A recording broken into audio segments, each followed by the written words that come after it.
There's a quiet hum in the world, a low thrum of men and women who wake before the sun, whose hands build the bridges and pour the steel and keep the gears turning. They're the backbone, the ones who make it all work, often without a word, often without a thought beyond the next shift. And in that hum, there's a common, unspoken belief that some things are just the way they are, that someone else will always step up, speak out, or take the fall. This is the story of a man who learned that sometimes someone else is just a mirror showing you your own face. His name was Clayton, 41 years old, going on 60 if you look close at the wear around his eyes, but still with the solid, immovable build of a man who'd spent half his life shaping metal. A steel fabricator, they called him. More like a sculptor of industry, wrestling raw iron into the bones of buildings, bridges, and machines that hummed in factories across the state. His hands, though, they were the real story. Calloused like old leather, fingers thick and scarred, each knuckled joint a testament to 1,000 forgotten fights with stubborn steel. He wasn't loud, never had been. He moved with a quiet purpose, his gaze watchful, like he was always measuring the next cut, the next weld, or the next man across the shop floor. Most days, he just agreed, nodded his head, and did the work. It was easier that way. Keeps the peace, he'd always thought. But beneath that agreeable surface, behind those watchful eyes, churned a quieter, deeper current. A frustration that wasn't about the heavy lifting or the drone of the machinery. It was about the way things were. He'd seen enough over 2 decades to know that management cuts corners, that promises evaporated, that the little guy always seemed to get the short end of the stick. He saw the inefficiency, the waste, the outright unfairness that cost people more than just money. It cost them dignity, peace of mind, sometimes even their health. He wanted to fix it. He yearned to say something, to point out the obvious flaw, to stand up for the guy next to him who was too scared or too tired to do it himself. His home was a modest ranch, nestled into a street of similar houses, solid and unpretentious, inherited from his folks. It wasn't fancy, but it was clean, meticulously kept, a testament to Sarah, his wife, and her quiet strength. Sarah, 40, with eyes that saw right through him sometimes, and a way of making him feel seen even when he tried to disappear into himself. They'd been together since high school, built a life brick by brick, sacrifice by sacrifice. Lily, their daughter, was 14 now, all sharp angles and quick thoughts, already dreaming of worlds beyond their neighborhood. Ethan, 10, was a whirlwind of energy, always building something out of Legos or drawing fantastical machines. They were his world, his reason for every early morning, every late night, every ache in his back. The alarm clock was a cruel master, always set for 5 a.m. A shrill, insistent buzz that tore through the last tendrils of sleep. Clayton would groan, push himself up, the springs of the old mattress protesting. The smell of coffee was already brewing, Sarah's silent offering to the coming day. He'd stand in the dim kitchen, the only sound the percolator gurgling, and stare out the window at the still dark sky. Another day. Another 12 hours of steel dust, the roar of grinders, the searing flash of the arc welder. He'd kiss Sarah goodbye, a quick brush against her cheek as she packed lunches, his thermos, a sandwich, an apple for Lily, a juice box for Ethan, then slip out the door, the chill morning air biting at his face. The drive to the plant was a blur of familiar turns, the same worn-out radio station playing the same old songs. He'd pass the diner, its neon sign still glowing, a few early risers already inside, hunched over coffee cups. The gas station where he'd fill up on Fridays. The turn onto Miller Road, where the sky started to glow with the distant orange haze of the industrial park. Each landmark a waypoint in a journey he'd made thousands of times. It was rote, almost meditative in its monotony, giving him time to think without really thinking, to drift through the day before it even began. Then the plant, a sprawling beast of corrugated steel and concrete, smoke stacked silhouetted against the nascent sunrise. The smell hit you first. A metallic tang mixed with a faint, oily sweetness, and always the undertone of burning dust. The roar of forklifts, the clang of heavy machinery even before he punched his time card, vibrated through the ground. Inside, it was a symphony of chaos. Sparks flew like aggressive fireflies from the grinding stations, welders' masks flashed like miniature suns, and the air thrummed with the sheer, brute force of industry. This was his office, his domain, his purgatory. He'd pull on his worn leather apron, grab his heavy gloves, and head to his station. The press brake, a behemoth of green-painted steel, waited. Day in and day out, he'd feed sheets of metal into its massive jaws, guiding them with practiced ease, watching the hydraulic ram descend, shaping, bending, folding. Thousands of identical cuts, thousands of identical bends. Each one perfect, each one precise, because Clayton didn't know how to do anything less. He was a craftsman trapped in an assembly line, his skill often unappreciated, his meticulousness absorbed into the larger impersonal output. The work was hard, honest, and soul-crushingly repetitive. Every muscle in his body knew the rhythm, the strain, the exact point of fatigue. He worked alongside men just like him, quiet, capable clock punchers. They talked about baseball, about broken-down cars, about the rising price of gas, about their kids. Never about the larger picture, never about the creeping unfairness that sometimes felt like a slow poison in the air. Clayton listened, always listened, a half-smile on his face, a nod, an agreeable grunt when called for. But inside, his mind often drifted to Sarah, to Lily's college fund, to Ethan's dream of a new bike. The bills tacked to the fridge, the mortgage statement, the car insurance. That's why he was here. That's why he endured. Because someone had to. And it seemed in his quiet life that someone was always him. He swallowed down the small indignities, the petty annoyances, the nagging feeling that things could be better if only someone would just speak up. But not him, not Clayton. He was the dependable cog, not the wrench in the machine. He was the one who kept it all moving, silently, reliably. There were moments, rare and fleeting, when he'd catch his reflection in the polished steel of a newly fabricated panel, and he wouldn't quite recognize the man staring back. This dependable, quiet, agreeable man. Where was the fire that used to burn, the quick wit he remembered from high school, the certainty he'd felt about making a difference? He wanted to be an engineer once, designing those very machines, making them safer, more efficient, better for the men who operated them. Life, as it often does, had a way of grinding down those bigger dreams, replacing them with the stark, immediate needs of a growing family, a mortgage, the ever-present stack of bills. He hadn't really chosen this path, not actively. He'd simply kept putting one foot in front of the other, following the path of least resistance, letting the current carry him. His wife, Sarah, bless her heart, would sometimes try to draw him out. "What's on your mind, Clay?" She'd ask, seeing the distant look in his eyes over dinner. He'd just shake his head, mumble something about a tricky weld or a problem with the press. The truth, that he felt like a muted echo of the man he'd once imagined, that he was tired of being the silent observer, that a quiet outrage was building inside him, day by day, year by year, that was too heavy, too abstract to voice. Besides, what was the point? What good would it do to complain? It wasn't his place. He was just Clayton, the guy who showed up, did the work, and didn't make waves. That's what he told himself again and again, like a mantra to keep the bigger, scarier thoughts at bay. He believed truly that leadership belonged to others, to those with the degrees, the titles, the louder voices. He was a follower, plain and simple, and that was that. Or so he thought. That belief was a comfortable, well-worn cloak, a shield against the scary notion that maybe, just maybe, he was the one who was supposed to do something. This internal conflict, this simmering pot of unspoken thoughts and desires, was Clayton's quiet companion. It walked with him to his truck in the pre-dawn dark, stood beside him at the press break, and sat with him at the dinner table. It was the gap between the man everyone saw, reliable, agreeable, solid, and the man he sometimes glimpsed in a fleeting moment of self-awareness. A man aching to make a mark, to challenge the wrong, to rise above the humdrum acceptance. But the aching was always suppressed, filed away under things I can't change. The weight of expectation, his own ingrained humility, and that omnipresent fear of disrupting the fragile peace always kept him rooted. He was a man waiting for a sign, for a clear signal, for someone else to point the way. He just didn't realize how loud that sign would have to be, or that it would be pointing directly at him. The alarm clock on Clayton's nightstand would whine its digital tune at precisely 5 o'clock, every single weekday morning without fail. It wasn't a jarring sound, more like a persistent hum that slowly worked its way into his consciousness, pulling him from the shallow waters of sleep back to the familiar shore of his waking life.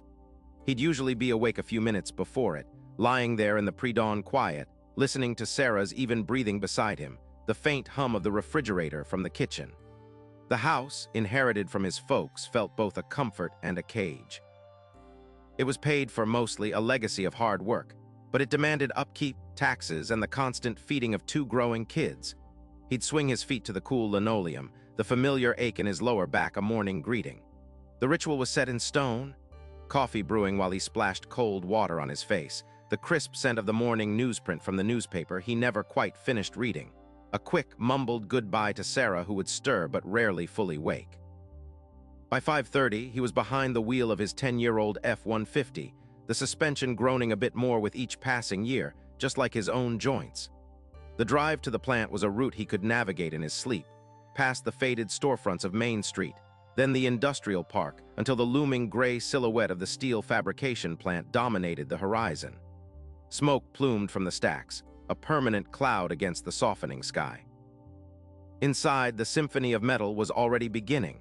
The screech of saws, the clang of dropping beams, the rhythmic thud of the press brake. Clayton knew every note, every vibration in the floor beneath his steel-toed boots. He ran the CNC plasma cutter most days, a dance of precision and brute force, shaping raw sheets into components that would hold up bridges, frame skyscrapers, or become parts of machines he'd never see finished. It was good, honest work, the kind that left calluses on your hands and a deep, bone-weary satisfaction at the end of a shift, but it rarely stirred the soul. The rhythm of the plant, constant and unyielding, mirrored the rhythm of his life. Each day was a repetition, a cycle of earning just enough to stay afloat, to keep the bills paid, to ensure Lily had her school supplies and Ethan got his new cleats. There was always another bill, always another unexpected expense. The water heater decided to quit last month, then Lily needed braces, then the truck started making a new, worrying sound. Sarah worked part-time at the local diner, just enough to help with the groceries and a little extra for the kids, but it was always tight. Clayton carried the weight of it, a quiet burden, sometimes feeling like he was perpetually treading water, just managing to keep his head above the current. Watch Lily growing up too fast with her quiet intelligence and dreams that sometimes seemed too big for their small town. He'd see Ethan, all boundless energy and loud questions, and feel a surge of fierce protectiveness, a silent vow to give them more than he had. But how? The thought would always snag on the same hook. More required risk, required change, and change felt like an indulgence he couldn't afford. It felt like rocking a boat that, while leaky, was at least still floating. Sometimes, in the quiet hum of the machinery, when his hands were busy but his mind was free to wander, the old ghosts would stir. He'd remember the eager, earnest kid fresh out of high school, full of big ideas. He hadn't quite known what he wanted to be, but he'd known he wanted to build something, to leave a mark, to make a difference. He'd seen the injustices in the world even then, and felt a hot spark of indignation. He'd imagined himself as a voice for the voiceless, a doer, a mover. But life had a way of filing down those sharp edges, didn't it? Of replacing idealism with practicality and grand ambitions with the simple, urgent need to provide. That younger Clayton, the one with fire in his belly, felt like a stranger now, a character from a book he'd long since put down. The man he was today was reliable, steady, agreeable. The man who kept his head down, did his job, and never ever questioned the powers that be. He'd seen so many things that weren't right over the years. Corners cut, safety overlooked, good men given a raw deal. He felt the familiar knot of frustration tighten in his gut, the silent anger festering. He'd grumble about it with a few trusted coworkers during lunch break, shaking his head at the unfairness of it all. But then the whistle would blow, signaling the end of the break, and everyone would file back to their stations, the unspoken agreement hanging heavy in the air. It is what it is. His moral compass, that unshakable core, would spin wildly at times, pointing insistently towards wrong. But his voice, his own inner voice, would always cut it short. Who are you, Clayton? Just another guy on the floor. What do you know? They're the ones in charge. They've got the education, the titles. It was a self-doubt so ingrained, so practiced, it felt like truth. He'd convinced himself that speaking up was for others, for the brave, the charismatic, the ones who didn't have a family depending on their steady paycheck. He'd suppressed the desire to make things better so thoroughly that it felt like a heavy stone in his chest, making every breath just a little bit harder. He was good at his job, damn good, but inside, a vital part of him felt like it was slowly rusting away, just like some of the unused scrap metal piling up outside the plant. He was waiting, always waiting, for someone else to step up, to articulate the frustration, to challenge the wrong. He never considered that maybe, just maybe, the silence he heard was the sound of everyone else waiting for him. Then came the announcement, not shouted from the floor, not even a general meeting. It was an email, a carefully worded memo from corporate, tacked up on the bulletin board and slid under the break room door. Revised operational efficiencies and benefit adjustments. Clayton skimmed it once, then read it again, slower this time, his lips moving silently, his gut clenched tighter with each line. They were streamlining safety protocols, they said, consolidating health insurance options, cutting out redundant, sick leave provisions. It was all couched in the language of progress, of keeping the plant competitive, of securing their future. But Clayton knew better. He knew exactly what streamlined safety protocols meant.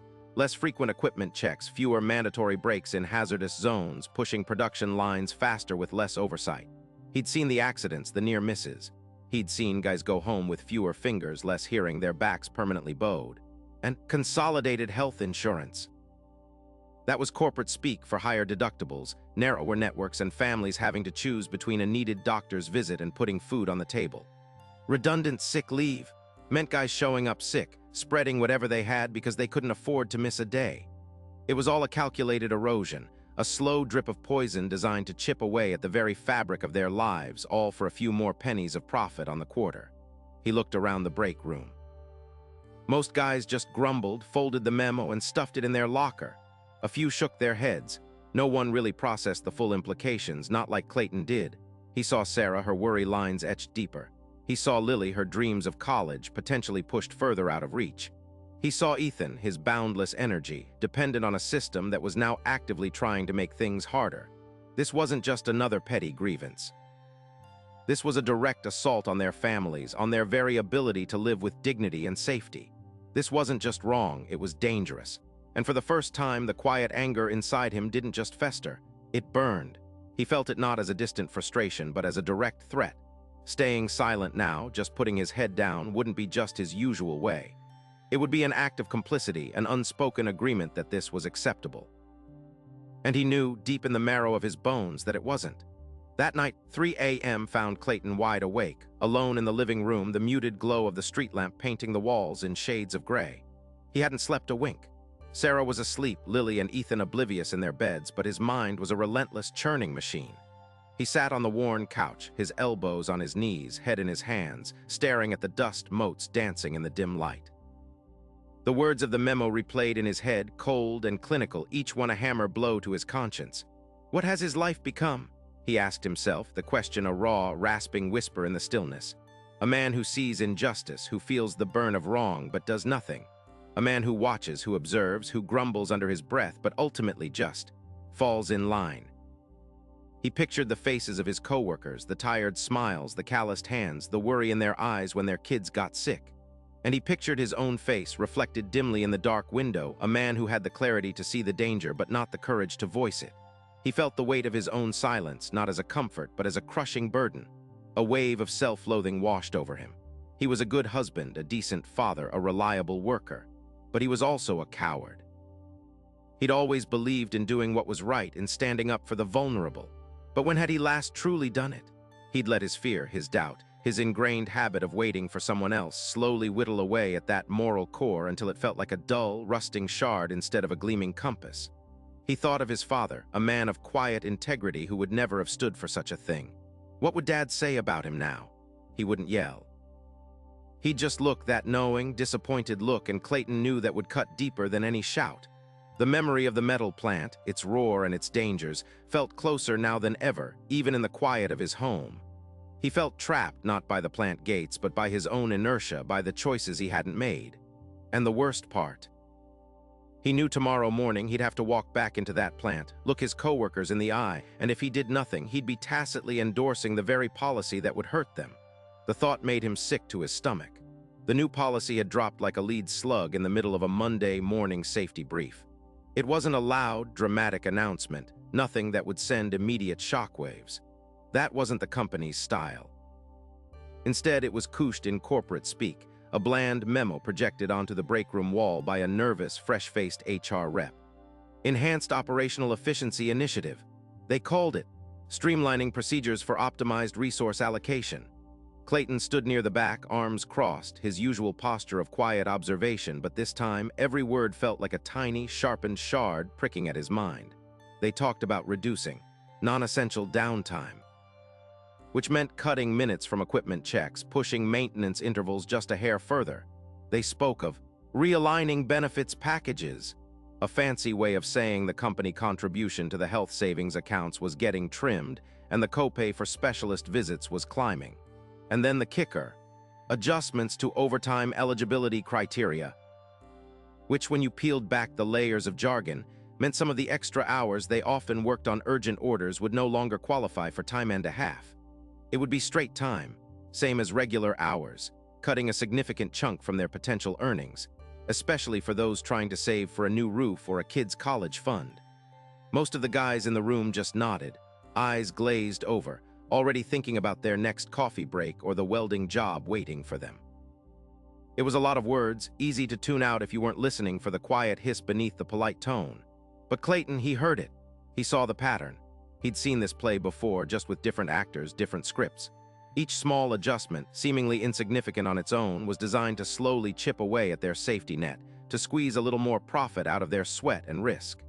The reduced equipment checks meant a higher chance of a breakdown, a greater risk of an accident. The benefits cuts meant choosing between a doctor's visit and groceries for some families, and the overtime shift. That was a direct hit to the wallet, a direct hit to their ability to provide. A cold knot formed in his stomach. He pictured Frank, whose son had chronic asthma, relying on those benefits. He thought of Maria, a single mom who often picked up extra shifts to keep her kids in school. These weren't just numbers on a spreadsheet. These were lives. These were families. The HR rep, still droning on about synergy and stakeholder value, looked like he truly believed he was delivering good news. Clayton felt a hot flush creep up his neck. It wasn't just wrong, it was insidious. It was a calculated betrayal disguised as progress. And as the brief ended and the men shuffled out, grumbling vaguely about more corporate nonsense, Clayton felt a new kind of sickness in his gut. This wasn't just an inconvenience. This was a line being crossed, a quiet declaration of war on their security. And he knew with chilling clarity that if he didn't do something, he'd be letting them walk right over it. The silence of his house at 3 a.m. was a heavy blanket pressing down on him. Clayton lay awake, staring at the ceiling, the numbers and corporate jargon from the HR brief replaying in an endless loop. Sarah was asleep beside him, her breathing soft and even. Lily and Ethan were in their own rooms, oblivious to the storm raging inside their dad. He had slipped out of bed, tried the couch, then found himself pacing the living room, a ghost in his own home. Every shadow seemed to stretch and distort, reflecting the twisted thoughts in his head. "What has your life become, Clayton?" The voice in his head, his own voice, whispered. It was raw, stripped of all pretense. He'd always prided himself on his integrity, on doing the right thing. But what? Right thing had he actually done lately? He worked hard, paid his bills, raised his kids. Good things, yes. But they felt hollow now, built on a foundation of silence and complicity. He'd watched injustices unfold before, subtle ones, ignored them. He'd seen shortcuts taken, inefficiencies breed problems, and he'd bitten his tongue, told himself it wasn't his fight, that someone else would handle it. His father's face materialized in his mind, not judgmental, just quiet and knowing. "A man's gotta stand for something, son, or he'll fall for anything." Dad had said that once while teaching him to fix a leaky faucet, not even looking at him, just focused on the wrench in his hand. The words had etched themselves into Clayton's memory. Now they felt like a condemnation. He was falling, had been falling for years, by inches, by compromises, by the slow erosion of his own conviction.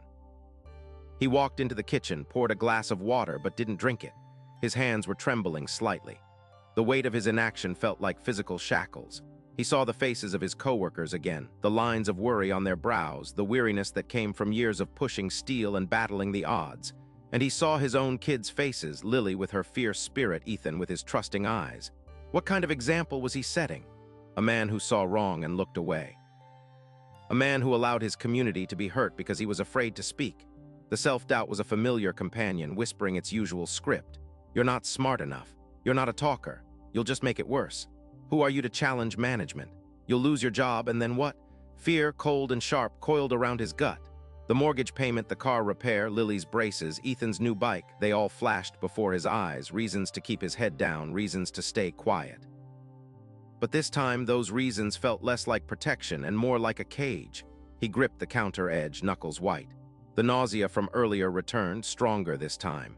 It wasn't just about the money or the safety. It was about respect, about dignity. It was about the simple fact that what they were doing was wrong. And he knew with every fiber of his being that he could no longer stand by and pretend he hadn't seen it, hadn't understood it. His silence would make him a partner in their betrayal. And for the first time in a long, long time, the thought of continuing that way, of walking into the plant tomorrow and being the same quiet, agreeable Clayton felt utterly, completely unbearable. It was a choice between his fear and his soul. and the soul, even if rusty and chipped, was finally screaming. The scream wasn't a sound. It was an internal rupture, a tearing in the fabric of what Clayton thought he was. When it subsided, the silence that followed wasn't empty, but filled with a new, stark clarity. The fear hadn't vanished. No, it was still there, a knot in his stomach, but it had been wrestled into submission, pinned down by something colder, heavier, a profound and unshakable certainty. He looked at his reflection in the darkened kitchen window, not seeing a man contemplating rebellion, but a man who had simply run out of road. Enough. The word wasn't whispered, wasn't thought. It settled deep in his bones, a solid anchor dropped into turbulent waters. Enough of the silence, enough of the turning away, enough of the quiet complicity. He didn't know what he was going to do or how or what the consequences might be. He wasn't suddenly brave or articulate. He was just done. Done with being the man who swallowed the bitter pill because it was easier than fighting the pharmacy. He didn't sleep much that night. Sarah, sensing his unease, stirred beside him once. A soft, questioning sigh, but he feigned sleep, unable to articulate the war raging inside him. He lay there, staring at the ceiling, the darkness feeling heavier than usual, each tick of the old grandfather clock in the hall a hammer blow against the quiet resolve he'd found. By the time the 5 a.m. alarm bleated its usual shrill summons, he was already awake, a strange mix of dread and grim readiness churning in his gut. The morning routine was a blur of motion he'd performed thousands of times. Coffee, toast, the smell of Sarah's hair as she made his lunch, Lily's half-awake groan from her room, Ethan's snores. Each familiar detail felt sharper, more precious, and simultaneously more threatening. This wasn't just about him anymore. This was about them. He pulled into the plant parking lot, the asphalt slick with dew, the massive steel structures looming against the pre-dawn sky like sleeping giants. The usual knots formed in his shoulders, a familiar tightening that anticipated the day's grind. But this morning there was an unfamiliar tremor running through him, a tremor of anticipation, a low hum of defiance. He saw the same faces trudging toward the entrance, their lunch pails swinging, their shoulders hunched against the morning chill and the weight of another day. He recognized the same resigned acceptance in their gaits that had been his own for decades. Inside, the air was already thick with the metallic tang of the shop and the clatter of early operations. Clayton walked past his usual spot, past the familiar faces, each exchanging a grunt or a nod. He felt the pull to keep his head down, to merge with the stream, to become invisible as always. His body literally wanted to divert, to follow the established current. His palms were sweating, his throat dry. Just another day, Clayton. Don't be stupid. The old voice, the fear voice, was back, louder than ever. The morning brief was held in the usual dusty break room, the air smelling of stale coffee and industrial cleaner. Foreman O'Malley, a man whose face was as creased and hardened as old leather, stood before them, rattling off the day's tasks, his voice monotone. Then he moved on to the new policy, the one that had twisted Clayton's stomach into knots last night. Now, listen up, folks, on the new efficiency and streamlining protocol. O'Malley paused, looking around the room. We're making a few adjustments to the on-site risk assessment verification process. Essentially, we're cutting down on some of the paperwork, making it easier for you guys to get to the work faster. Less red tape, more production. You just need to initial here, certifying you've received the updated guidelines and we're good to go. He held up a stack of forms, a casual wave of his hand dismissing the inherent danger. Clayton felt a cold dread spread through him. Less red tape. He knew what that meant. Less documentation of potential hazards, less accountability if someone got hurt. It was a thinly veiled move to shift responsibility and cut corners on safety, pure and simple. His eyes scanned the room. No one stirred. A few men in the front shuffled forward to take a form, their faces blank. The familiar herd mentality. His heart hammered against his ribs. This was it. The internal scream from last night echoed. He could feel the blood rushing in his ears. Every instinct screamed at him to stay silent, to take the form, to sign it, to blend in. It would be so easy, just one more time. But then he saw Frank over by the coffee machine, a grizzled old-timer, his hand shaking slightly as he poured himself a cup. Frank had a bad back, a bad knee, and a wife with a serious illness.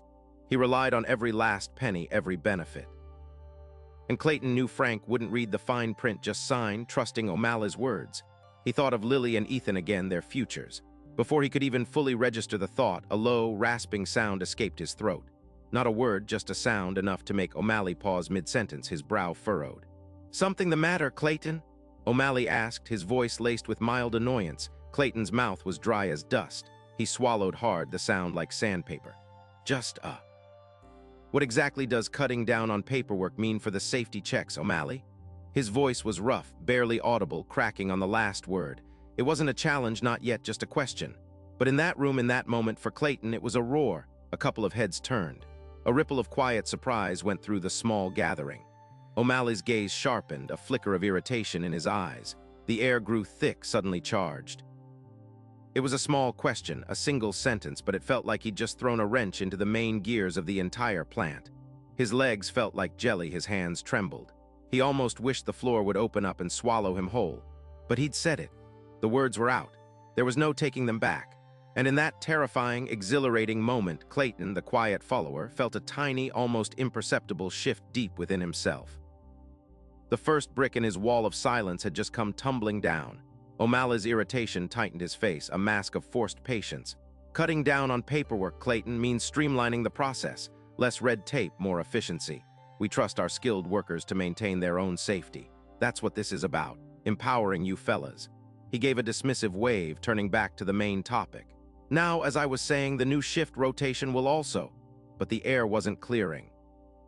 Clayton felt a dozen pairs of eyes on him, some curious, some wary, some frankly annoyed. He saw Frank shoot him a look that said, "What in the hell are you doing, man? Keep your head down." The meeting finished in a haze for Clayton, O'Malley's words blurring into a background drone. He felt exposed, like he'd stood naked in the middle of the shop floor. The next few days were a strange kind of purgatory. O'Malley, to his credit, didn't directly reprimand him. Not in front of anyone, anyway. Instead, Clayton found his usual comfortable tasks subtly shifted. The lift he preferred, the one with the good hydraulics, was suddenly under maintenance for an indeterminate amount of time. He was assigned to the older, finickier equipment, the kind that ate up an extra half hour of his day just wrestling with it. His toolbox, usually left undisturbed, seemed to have its contents rearranged, small parts going missing only to reappear in obscure corners. Nothing he could point to as deliberate malice, but 1,000 tiny cuts. He started eating lunch alone again. Frank, usually his lunch buddy, mumbled something about needing to catch up with a guy from another line. Others avoided his gaze, their chatter dying down when he walked by. He overheard whispers. "Troublemaker. Think he's hot stuff now. Gonna get us all in trouble." The isolation was a cold slap to the face, worse in some ways than any direct confrontation. He'd done what he thought was right, and all he'd gotten was a sudden chill from the very people he was trying to protect. Evenings were the worst. He'd come home, physically drained from wrestling with equipment that fought back and mentally exhausted from the silent treatment. Sarah would ask, "Rough day, hun?" And he'd just nod, unable to articulate the invisible wall that had gone up around him. He didn't want to burden her with the uncertainty, the fear that he'd just ruined his career, maybe even jeopardized their family's stability, all for a question that O'Malley had brushed off like lint. One night, maybe a week after the meeting, he found himself staring at the ceiling at 3 a.m. again. The frustration was a hot coal in his gut. What was the point? He thought. Everyone just wants to keep their heads down. I'm the only idiot sticking my neck out. He thought about just letting it go, going back to being the quiet guy. It would be easy. Just fall back in line, swallow his pride, swallow the anger. He'd done it his whole life. It was a familiar, if bitter, taste. He pictured Lily, her bright, innocent smile when he promised her that new bike for her birthday. Ethan, with his endless questions about how things worked, eyes full of trust. The thought of them dependent on him was a heavy weight. And then he remembered O'Malley's slick smile, the way he dismissed the safety concerns. The idea of some kid, someone's husband, getting hurt because of streamlined paperwork clawed at him. If he backed down now, what kind of man would he be? What message would he be sending his own kids? That when things get tough, you just give up. That silence is golden, even when injustice is loud. He rolled over, burying his face in the pillow. The battle wasn't just in the plant, it was right here in his head in the dark. He wasn't a fighter, he was a builder. He made things, he fixed things. Confrontation felt like breaking things, but this wasn't about breaking. It was about holding the line. The next morning, he felt it. Not a surge of power, not a sudden clarity, but a stubborn ache. Like a broken bone that was mending, slowly, painfully, but mending in a stronger, more resilient way. He decided he wouldn't quit. He just wouldn't. He didn't know what he would do, but he knew he couldn't go back to being silent. That day, he started small. Instead of grumbling internally about the faulty lift, he went to maintenance. "Hey, Jim," he said, holding a worn-out hydraulic line. "This part is about to go. Think you can get me a replacement? It's on lift 7, but I think the whole unit needs a look." Jim, a man as taciturn as Clayton, nodded slowly, surprise flickering in his eyes. Usually, Clayton just worked around the problem. This was different. A few days later, still getting the cold shoulder from most of his coworkers, Clayton saw a younger guy, Mark, struggling with a new welding jig. It was designed poorly, making the job awkward and slow. Clayton usually just observed, knew the problem, but kept his mouth shut. This time, he walked over. "Hey, Mark, that jig's a real pain, huh? You gotta brace it just so, or it twists the weld. Try wedging this scrap piece in here." He showed him a practical, simple fix. Mark looked up, grateful, surprised. "Thanks, Clayton. This thing's been driving me nuts." It was a small thing, a scrap piece of metal, a moment of shared frustration. But for Clayton, it was another brick not falling down, but being carefully, painstakingly put up. He wasn't challenging O'Malley directly every day. He was finding his voice in the everyday, in the things he could control, in the knowledge he did possess. Still, the pressure didn't ease. A week later, a formal memo came down from O'Malley's office outlining revised safety protocols. It confirmed Clayton's worst fears. Simplified.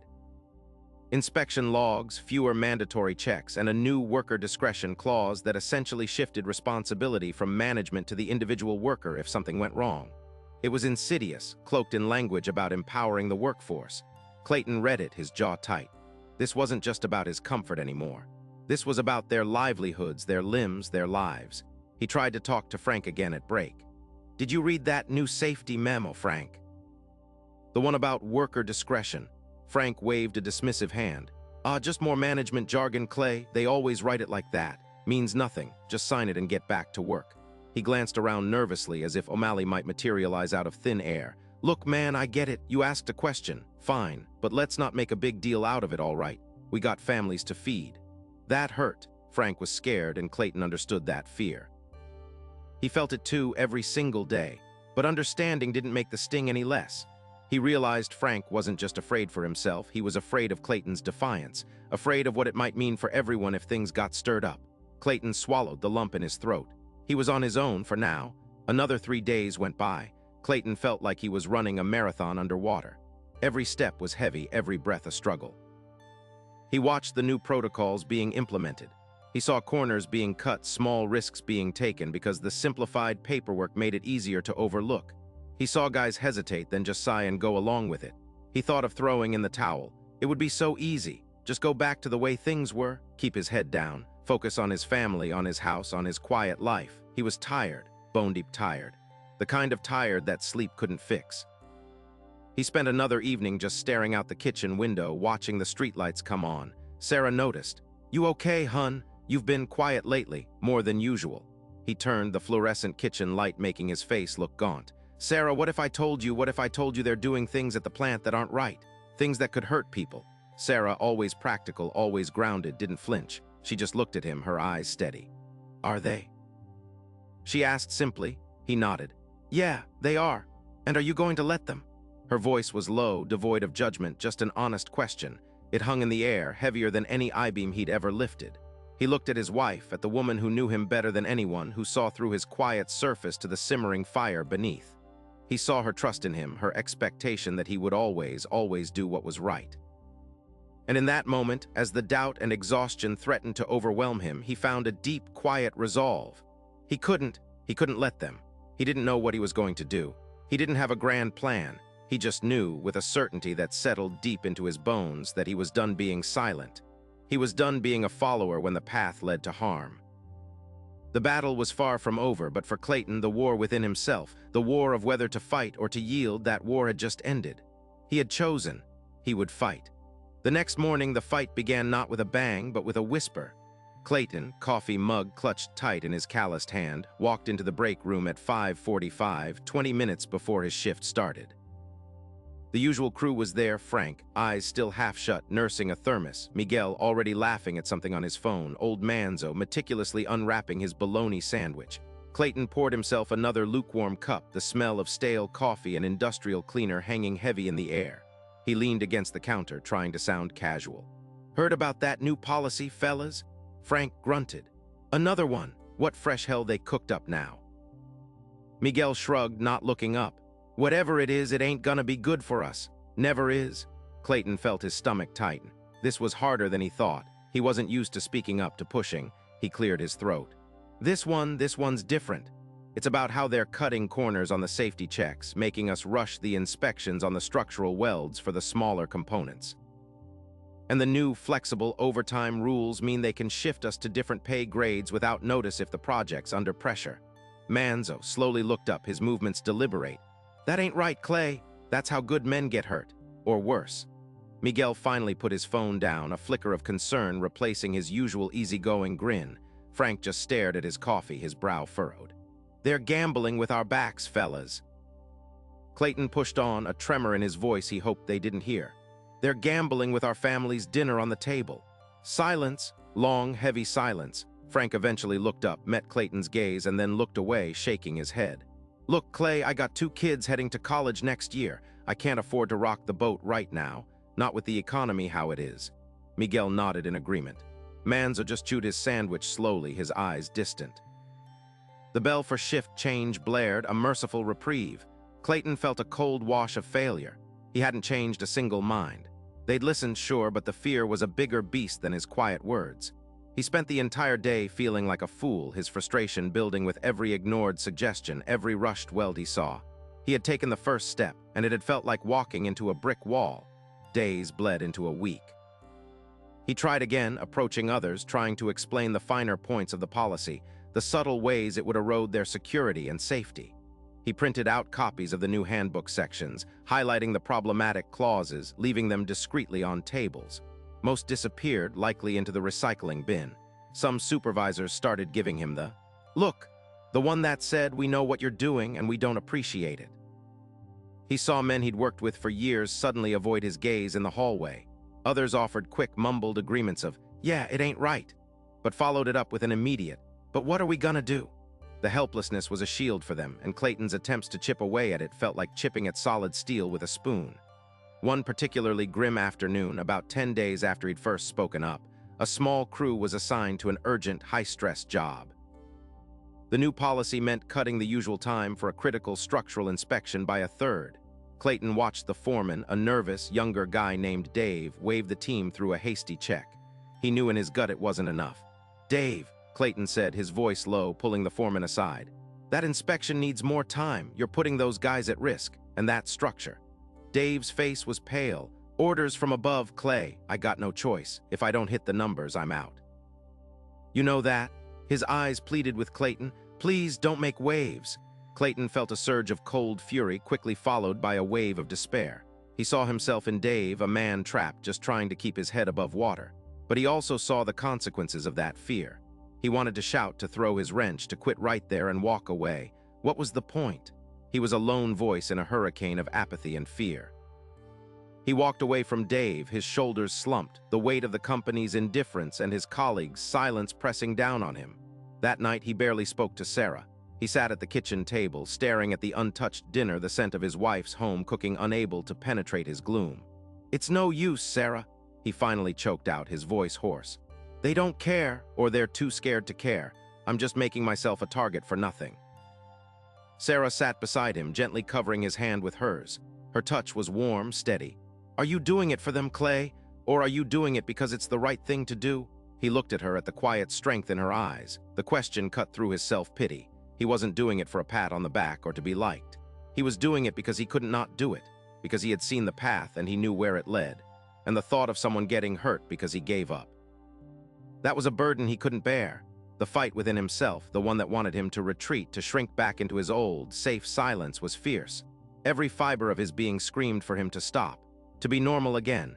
But beneath that exhaustion, beneath the bruised ego and the frustration, there was that unshakable core. The steel of his character, forged over 40 years of quiet integrity. He wasn't strong because he didn't feel the fear. He was strong because he felt it and still refused to buckle. He picked at his dinner, the decision made again, solidified in the quiet resolve that had brought him to this point. He might be losing the battles, but he hadn't lost the war. Not yet. He still felt the weight of it all, heavier than any I-beam he'd ever hoisted. But the burden was different now. Before, it was the burden of silent complicity. Now it was the weight of standing firm. It was a pressure, yes, but it was also a foundation. And foundations, as any good builder knew, were what you built everything else on. The next morning and the morning after that, Clayton went back to work. He didn't come in with a booming voice or a grand declaration. He just kept showing up, kept doing his job meticulously, reliably.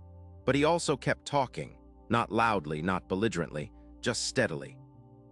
Approach a new face during lunch break or catch someone by the water cooler. "Heard anything about that new policy, Frank?" He'd ask, casual as you please. If they shrugged, he'd just lay out a simple fact, something undeniable. "You know that new fatigue mat they're giving us? Heard it's cheaper to replace a mat than to cover a long-term back injury claim. Just something I overheard, you know." He wouldn't push, wouldn't demand agreement. He'd just plant the seed, then move on. Let it germinate in their own minds. It was slow going. Days bled into weeks. Some still shied away, afraid of being seen talking to him. Others, especially the younger guys, still met his words with cynical dismissal. "What's the point, Clay? They'll just do what they want." And for a while, it felt like they were right. He'd spend his evenings at the kitchen table, poring over union literature he'd never bothered with before, cross-referencing company policy against state labor laws. Sarah would bring him coffee, a silent anchor in his storm. Then, about 3 weeks in, something shifted. It wasn't a roar, just a faint rustle. He was in the break room, grabbing a cup of the lukewarm swill they called coffee. Old man Miller, a grizzled welder with 45 years on the floor, who ignored Clayton's polite nods for weeks, shuffled over. Miller coughed, cleared his throat, then without looking at Clayton, mumbled. "Heard they're cutting corners on the grade of steel for the new assembly line. Say it's cost-effective." His eyes finally met Clayton's, and for the first time there was a flicker of something beyond just weariness. "Saw the specs myself. It ain't right." Clayton didn't gloat. He didn't say, "I told you so." He just nodded, his gaze steady. "It never is, Frank," he said, using the older man's first name, which he rarely did. "Not when it comes to cutting corners on our backs." Miller just grunted, but he didn't walk away. He stayed there, leaning against the counter, listening as Clayton talked quietly about the connection between the new steel grade, the fatigue mats, and the broader pattern. Miller didn't sign anything, didn't commit to anything, but he listened. And that was a start. A few days later, a younger guy named Marco, barely out of trade school, came up to him on the floor. Marco had been one of the biggest cynics. "Hey, Clay," he said, his voice lower than usual. "My old man, he worked at the plant downstate before it shut down. They pulled this exact same move with the benefits package there, step by step. Ended up gutting everyone." Marco's eyes were wide with a new, dawning fear. You think that's what's happening here?" Clayton looked at the young man, saw his own past fear in Marco's face. "I don't think, Marco." He said, his voice calm but firm. "I know, and if we let it happen, it'll happen to us too." This time, when Clayton talked about getting signatures, about drafting a formal letter, Marco didn't hesitate. He was the first to sign, right there on the shop floor. Then he went and talked to his buddies. It wasn't a stampede, but it was a trickle. A small stream forming, finding its way around the old rocks of apathy and fear. Slowly, almost imperceptibly, the air around Clayton began to change. He was still the quiet, reliable steel fabricator. He still walked the same walk, wore the same worn-out boots. But the way people looked at him was different. They didn't see just another working man keeping his head down. They saw the man who didn't. The one who kept showing up, kept speaking up, even when it was easier to just shut up and take it. His voice, always measured, now carried a new weight. Not because it was loud, but because it was honest. When he spoke, people listened, not just out of politeness, but out of a growing trust. They trusted him because he hadn't wavered. They trusted him because he wasn't doing it for himself. He wasn't looking for a promotion, wasn't trying to get in good with management. He was just trying to do what was right. One evening, after another long day of work and even longer hours of organizing, Clayton was sitting at the kitchen table again. This time, he wasn't staring into gloom. He was looking at a growing pile of signed petitions, a stack of research documents, and a detailed plan for their next move. Lily and Ethan were in the living room, giggling over a board game. Sarah was humming softly as she cleared dinner. He felt tired, bone-deep tired, but it was a different kind of tired. It wasn't the weary resignation of before. It was the exhaustion of a man who was finally, truly doing something. He still hesitated sometimes, still felt that knot of self-doubt. But it was fleeting now, quickly pushed aside by the clear moral compass that had guided him all along. The plant management, when they finally decided to confront him directly, expected the usual timid, agreeable Clayton. They called him into the supervisor's office, 2 stern-faced managers and a human resources representative. They laid out veiled threats about insubordination, about disrupting morale. Clayton listened, quiet as ever. Then he looked them each in the eye. His gaze was steady, unblinking. "Gentlemen," he said, his voice calm and even. "I'm not disrupting morale. I'm trying to prevent a disaster. A disaster that will hurt your workers and ultimately your bottom line. And I'm not doing it alone." He laid a neatly folded stack of signed petitions on the desk. "These are just a fraction of the people who feel the same way. We're not asking for anything unreasonable. We're asking for what's right." The managers, used to dealing with angry outbursts or cowering compliance, found themselves facing neither. They faced a quiet, unwavering resolve that was far more potent. It was the quiet steel of a man who had finally found his voice, not in anger but in conviction. He walked out of that office not feeling victorious but feeling solid. He hadn't backed down. He wouldn't. And when he stepped back onto the factory floor, his coworkers, the ones who had watched him walk into that office, turned to him. They didn't need to ask what happened. They saw it in his eyes. The quiet man had stood tall, and in doing so, he had become the one they looked to. He hadn't sought to lead thousands, but simply to stand for what was right for a few. But standing for what was right, he was slowly discovering, had a way of bringing thousands to your side. The fight for what was right wasn't over just because Clayton had found his voice. That was just the first shot fired. The company, a leviathan of bureaucracy and old money, didn't roll over easy. Weeks turned into a drawn-out tug-of-war. There were more meetings, more threats, more carefully worded memos slipped under lockers.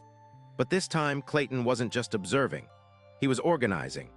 He'd spend his lunch breaks, not eating in silence, but standing by the time clock, his voice low, steady, answering questions, explaining the fine print of the new policy outlining options. He set up a makeshift notice board in the break room, not with angry rants, but with factual comparisons of their proposed benefits against industry standards, against what they used to have. He learned about bylaws and collective bargaining, staying up late in his living room, poring over documents Sarah printed out for him, her brow furrowed in support. Lily, his daughter, even helped him design a simple, clear flyer about the potential dangers of the new safety protocols, using her school computer. Ethan, just 10, would sit at the kitchen table, drawing superheroes, occasionally looking up at his dad with an unfamiliar reverence. He wasn't a firebrand, not a charismatic orator. His power was in his quiet persistence, his unshakable integrity. When the company tried to divide them, offering small concessions to a few, Clayton was there, calmly reminding everyone of the bigger picture of the unity they had built. "A chain is only as strong as its weakest link," he'd say, "and if we let them break one, they'll come for the rest." His words weren't flowery, but they were solid, like the steel he worked with every day. The plant was different now. The silence of resigned acceptance was replaced by a hum of quiet conversation, a shared understanding. Head nods became more meaningful. Eye contact held longer. They weren't just individuals punching a clock. They were a collective, bound by a common cause and led by a man who had, just weeks before, been indistinguishable from any other. Finally, after nearly 2 months of relentless pressure of petitions, of coordinated slowdowns that walked the line of legality, the company backed down. Not entirely, but enough. They amended the policy, restoring key safety measures and benefits, removing the most egregious cuts. It wasn't a complete victory, but it was a clear win, a statement. They had shown the company that the quiet workforce, when united, had a powerful voice. When the announcement came over the plant intercom, a rare moment of good news from the suits upstairs, a cheer went up. Not a wild, raucous cheer, but a deep, satisfying roar. And every eye, every single one, turned to Clayton. He stood near his station, wiping grease from his hands with a rag, a small, almost imperceptible smile playing on his lips.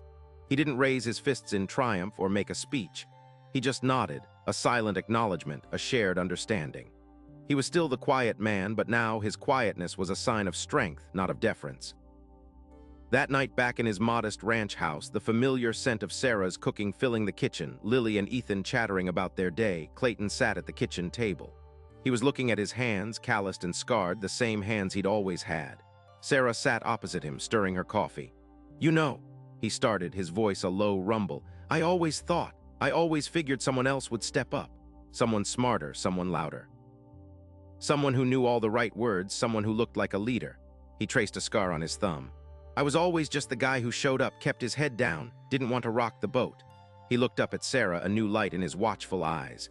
"But then when they announced that policy, I knew it was wrong. Not just wrong for me, but for us. For Billy, whose wife just had twins, for Maria, whose husband's on disability. I saw what it would do to their families. And I realized I kept waiting for that someone else to do something, to say something. He paused, a quiet moment of profound realization settling between them. And then it hit me. Someone else was just me.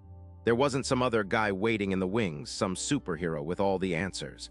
There was just me seeing what was coming and having to decide if I was going to let it happen or not.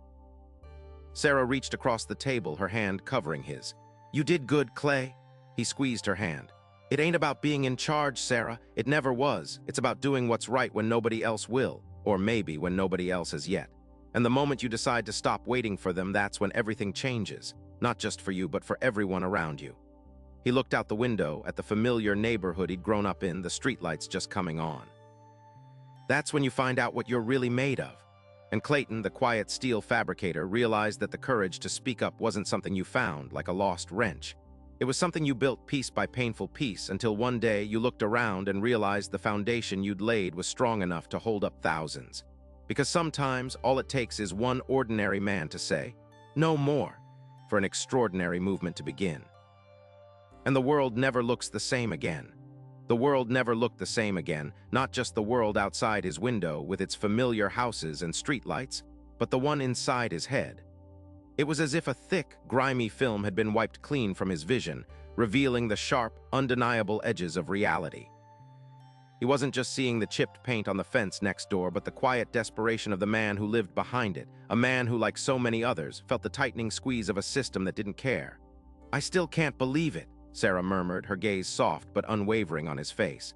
"All those years, Clay, you always held it in." He nodded slowly, the ghost of his old self, the silent observer, still lingering in the quiet corners of his mind. "I did. I told myself it wasn't my fight, that someone else would handle it, someone with the connections or the big words. I was good with a torch, good with a grinder. That was my place."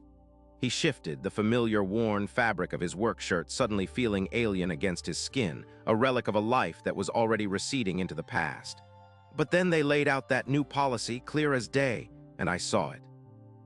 I saw how it was going to break Billy's back, how it would leave Maria's kids without the care they needed when her husband's benefits were cut to nothing. It wasn't about profits for the company anymore, not really. It was about grinding down the people who built it, piece by bloody piece. A shadow passed over his face, a momentary return of the old hesitation, the fear of challenging something so much bigger than himself. The meeting. I went in there planning to just listen, maybe grumble to myself later, like always. But then Mr. Davies, all slick-back hair and a smile that didn't reach his eyes, started talking about operational efficiencies and streamlining. And I couldn't swallow it. The words tasted like ash in my mouth. He remembered the stifling heat of the room, the other faces around the conference table, some blank, some nodding nervously, some avoiding eye contact. Remembered the tremor in his hands, hidden under the table. The urge to stay quiet, to just let it wash over him, was almost overwhelming. It was a lifetime's habit, deeply ingrained. His father's voice, a ghost from the past, whispering in his ear, "Keep your head down, son. Don't cause trouble." But then he'd thought of Lily, her bright, innocent face, and Ethan, already dreaming of being an astronaut. He thought of Sarah, of their quiet life built on the bedrock of his honest labor. And he thought of Billy, of Maria. He'd seen the fear in their eyes in the days leading up to the announcement, a fear that mirrored his own but amplified by their own unique burdens. I stood up," he recounted, the memory still fresh, almost startling in its clarity. "My voice was rough. I probably sounded like I was choking on nails. I said, 'This ain't streamlining, Mr. Davies. This is just plain wrong. It's dangerous and it's going to hurt good people.' And then I just kept talking. About Billy, about Maria, about the families. I didn't have any fancy words. I just told the truth, plain as I knew how. He hadn't been eloquent. He hadn't been polished. He'd probably even stumbled over a few phrases. But he'd spoken from a place of such profound, unshakable conviction that it had cut through the sterile corporate jargon like a plasma torch through steel. The room had gone utterly silent. Davies' smile had faltered then. "And you know what happened then?" Clayton asked, his eyes locking with Sarah's. "Nothing, at first, just silence, and I thought, oh God, I've done it now. I've just alienated everyone. They're going to fire me." He chuckled, a dry, self-deprecating sound. But then old Frank, who'd been with the company for 40 years, he cleared his throat, and he said, "Clayton's right." And then more people started talking. Not just about the policy, but about all the other little cuts, the corners they'd been trimming. It was like a dam broke. That day had been the turning point. It wasn't about one speech, one grand gesture. It was about the quiet, deliberate act of choosing to stand firm, to voice an uncomfortable truth when it would have been so much easier, so much safer, to remain silent. It was about the way that one small crack in the wall of compliance had allowed others to see their own frustrations reflected, and for their own voices to find courage. It wasn't just the policy, Sarah observed, her fingers tracing patterns on the worn tablecloth. It was everything that came after, wasn't it? The way people looked to you. Yeah, he sighed, the weight of that new responsibility settling onto his shoulders, heavy but not unwelcome. They started coming to me. Not because I had answers necessarily, but because I hadn't backed down, because I spoke for them when they felt like they couldn't. And I realized the only way forward was to keep speaking, to keep organizing. He paused, looking out at the darkened street, the homes where so many of those now looking to him lived. It's a different kind of work, Sarah. Harder in a way, not just with my hands anymore. It's with my head, with my voice. Trying to put words to feelings everyone shares, but no one could articulate. He was still Clayton, the quiet steel fabricator. He still woke before dawn, still thought in terms of tensile strength and weld integrity. But now, when he looked at a group of his coworkers, he didn't just see individual men and women doing their jobs. He saw a complex, interconnected structure, held together by shared experience, mutual respect, and a deep, simmering desire for fairness. And he saw that he, the man who had always kept his head down, was now undeniably the keystone. The self-doubt hadn't vanished entirely. It was a familiar ghost, always lurking at the edges, whispering doubts in the quiet hours of the night. Who are you to lead them, Clay? You're just a welder. You didn't go to college. What do you know about negotiating, about strategy? But now he had something stronger to push back with. The faces of Billy and Maria, the grateful nods from